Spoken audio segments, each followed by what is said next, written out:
In May 1940, Germany launched its Western offensive, betting everything on a bold armored thrust through the dense Ardennes forests of Belgium. In this alternate history, French intelligence detects unusual German movements early, recognizing the Ardennes not as impassable terrain, but as the main threat. Instead of hesitation, French High Command orders immediate redeployment, rushing armored divisions and artillery toward Ardennes choke points before German columns can break through. German armored columns advance confidently, unaware that French forces now occupy key forest roads, transforming narrow Ardennes routes into deadly bottlenecks. French engineers demolish bridges and block crossings, slowing German momentum and forcing long detours that disrupt the carefully timed Blitzkrieg schedule. Well-positioned French artillery opens fire, shelling congested German columns, causing confusion, vehicle losses, and mounting delays deep inside the forest. German commanders struggle to restore coordination as jammed roads, broken communications, and unexpected resistance undermine their operational tempo. French armored units counterattack decisively, striking exposed German flanks and proving they can maneuver effectively outside static Maginot defenses. The Luftwaffe attempts to regain air superiority, but scattered targets and prepared defenses limit its ability to break French resistance. French forces establish layered defenses, combining infantry, armor, and artillery, transforming Ardennes terrain into a formidable defensive system. Losses mount as German units suffer mechanical breakdowns and casualties, eroding morale and shattering expectations of a rapid breakthrough. Operational maps now show stalled advances, as the Ardennes offensive grinds down into an attritional struggle Germany never intended. With time gained, French command stabilizes the front, coordinating allies and preparing for prolonged resistance against further German attacks. German High Command faces a crisis, realizing their decisive plan has failed, forcing debates between withdrawal, reinforcement, or costly frontal assaults. Hitler demands renewed attacks, but cautious generals warn that Ardennes terrain and French resistance make rapid victory increasingly unrealistic for Germany. French and British coordination improves, as Allied air and ground forces exploit German delays to strengthen a continuous defensive front. Belgian civilians flee battle zones, while Allied troops secure towns, preventing chaos that historically aided German rapid advances across the region. Supply shortages begin crippling German spearheads, as fuel, ammunition, and food struggle to reach units trapped on forest roads deep inside Ardennes. French morale rises sharply, disproving pre-war pessimism and demonstrating that decisive leadership can reverse seemingly inevitable defeat under pressure conditions. German casualties and delays alarm Berlin, as propaganda struggles to hide the fact that Blitzkrieg has been fundamentally disrupted in the West. Allied commanders debate counter-offensives, weighing risks carefully, knowing that overextension could squander their hard-won defensive success against Germany prematurely now. The Western Front stabilizes, transforming early maneuvers into a grinding campaign neither side anticipated in the spring of 1940. History diverges here, showing how intelligence, flexibility, and timely decisions could have altered Europe's darkest trajectory during the war years. British Expeditionary Force units reinforce French lines, adding manpower, logistics, and confidence to a front that now feels stable and defensible. Allied air patrols contest the skies, limiting German reconnaissance and further reducing the effectiveness of rapid armored exploitation tactics. German infantry advances slowly, forced to fight methodically, a pace completely incompatible with Blitzkrieg doctrine and original operational assumptions. Effective French reconnaissance maintains battlefield awareness, preventing surprise and allowing commanders to respond rapidly to every German probing attack. Casualty evacuation strains German medical services, highlighting how prolonged fighting erodes an army designed for swift, decisive campaigns. France mobilizes industry more effectively, replenishing losses and proving it possesses the economic capacity for sustained modern warfare. Propaganda claims victory, but frontline soldiers recognize the truth, sensing the war in the West is slipping beyond easy control. Allied leaders shift from desperation to strategy, planning a long conflict rather than reacting to constant German initiative. For the first time, German forces dig in defensively, marking a psychological reversal from attackers to reluctant holders of ground. By late May, the Ardennes front falls quiet, signaling that Germany's gamble has failed to deliver a decisive breakthrough. German planners hastily revise operational maps, abandoning sweeping maneuvers and accepting that the Western campaign will demand far greater time and resources. French commanders refined combined arms coordination, correcting pre-war doctrinal weaknesses exposed during the early fighting in the Ardennes sector. British artillery integrates smoothly with French defenses, increasing firepower and reinforcing Allied confidence in a unified operational command. German reconnaissance efforts falter, blinding commanders and further reducing their ability to regain momentum or exploit fleeting opportunities. Layered French defenses absorb repeated probes, demonstrating the effectiveness of depth, flexibility, and preparation over rigid linear fortifications. Morale declines among German troops, as expectations of swift victory give way to uncertainty and the grinding reality of prolonged warfare. Secure supply routes allow Allied logistics to function smoothly, sustaining frontline units and preventing the shortages plaguing German formations. Civilian confidence slowly returns in liberated areas, strengthening national morale and reinforcing public faith in the French army's leadership. German logistics attempt to adapt defensively, but limited infrastructure constrains their ability to support renewed large-scale offensives. By early June, the Allied front holds firm, proving the Ardennes breakthrough was not inevitable, but the product of correctable decisions.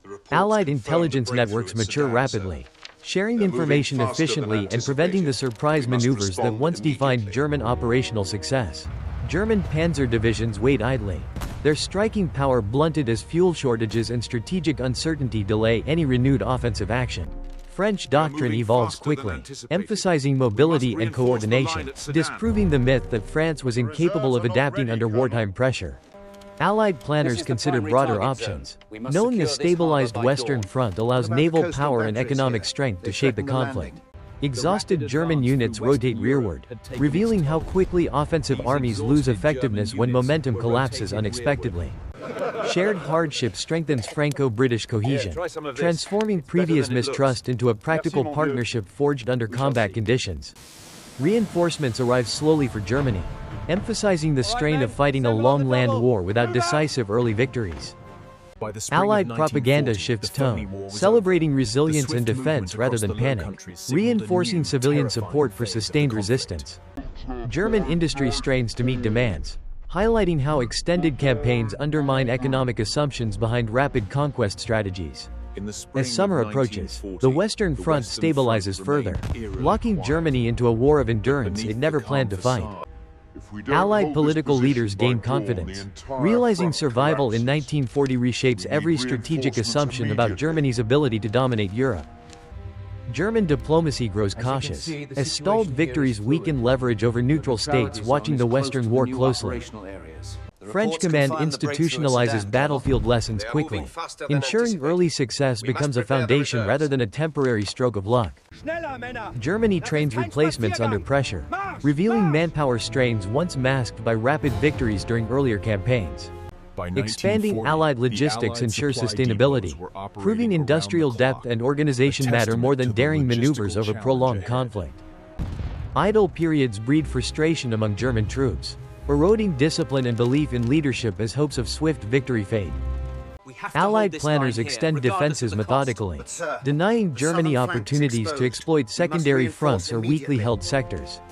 Economic pressures mount within Germany, as resources stretch thin without the plunder expected from a defeated France.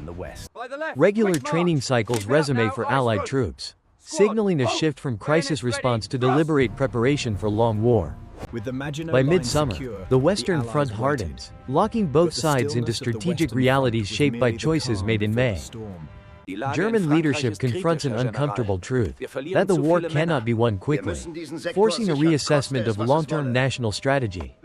Political unity strengthens in France, as military survival prevents collapse and allows democratic institutions to function under wartime strain. Neutral states reassess Germany's power, realizing that resistance is possible and that alignment choices carry long-term consequences. Allied messaging emphasizes endurance and unity, countering the myth of German invincibility that dominated Europe after early campaigns. Germany shifts attention toward naval warfare, seeking indirect ways to pressure Britain now that land victory in France remains elusive. Allied convoy systems expand, protecting vital sea lanes and ensuring continued access to global resources and industrial support. Luftwaffe units wait for new missions, reflecting strategic confusion after the failure of the decisive Western offensive. Improved Allied air warning networks reduce surprise attacks, reinforcing defensive depth and limiting German tactical flexibility. German civilians sense the shift, as official optimism clashes with growing evidence that victory will demand far greater sacrifice.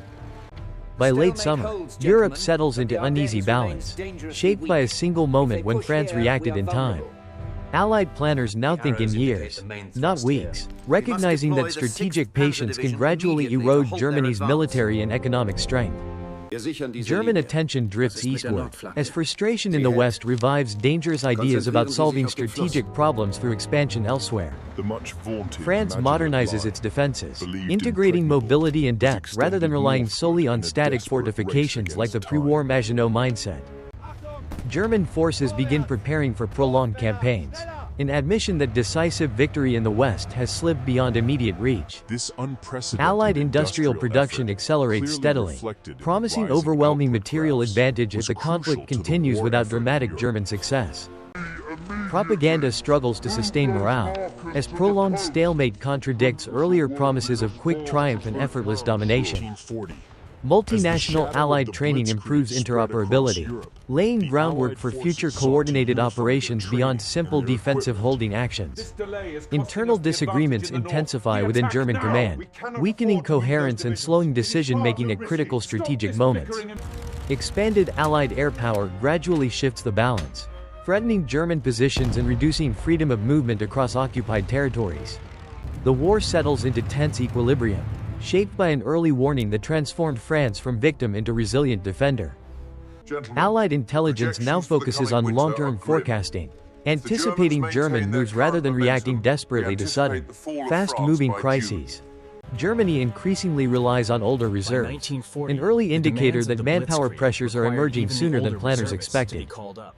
French voluntary enlistment rises, fueled by confidence that resistance matters and that national collapse is no longer inevitable. Economic planners in Germany confront harsh limits, as prolonged war without conquest strains finances and civilian living standards. Allied joint command structures mature, reducing friction and enabling coherent strategy across air, land, and sea domains. Casualty lists circulate through German units, deepening awareness that the Western war will be costly and far from brief.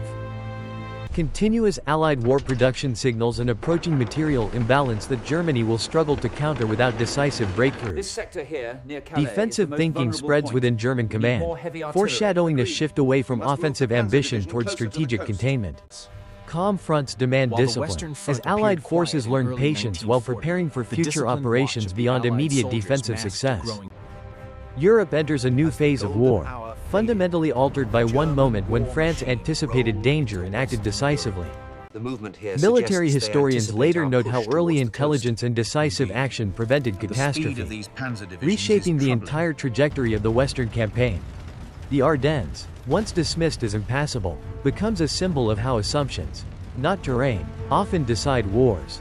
French forces stand resilient, having transformed a near disaster into a proving ground for adaptation, leadership, and national survival. Allied unity, forged under pressure, demonstrates that cooperation and timely decisions can halt even the most aggressive strategies. This alternate May 1940 reminds us that history is not fate, but the outcome of choices made in moments of crisis.